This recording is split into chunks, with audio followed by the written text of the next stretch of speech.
আমি তার ধন্যবাদ জানাচ্ছি। বিশ্ব শান্তির জন্য আজকের মধ্যে অকল্প ইনশাআল্লাহ যেখানে যেতে চাই আমরা শুরুতে করে ফেলবো।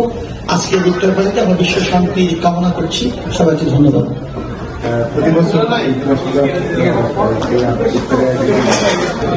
যারা করেছেন তারা তাদের অভিনন্দন জানাচ্ছি।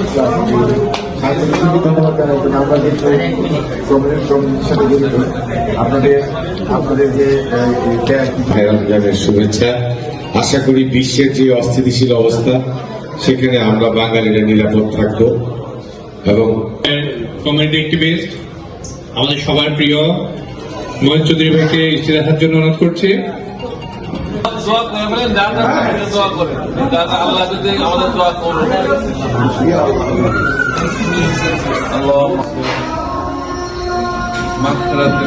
আমাদের মা বাবা যারা কবর আছে তারা যদি কোনো ভুল করে থাকে আল্লাহ আমাদের গুনাহ তাদের দিকে দিয়ে আল্লাহ তাদের আমাদের যদি কোনো ন্যাক কাজ করে থাকে আল্লাহ এই সব তাদের কবরগুলো পৌঁছায় আল্লাহ মা বাবাকে জান্নাতুল ফেরদাউস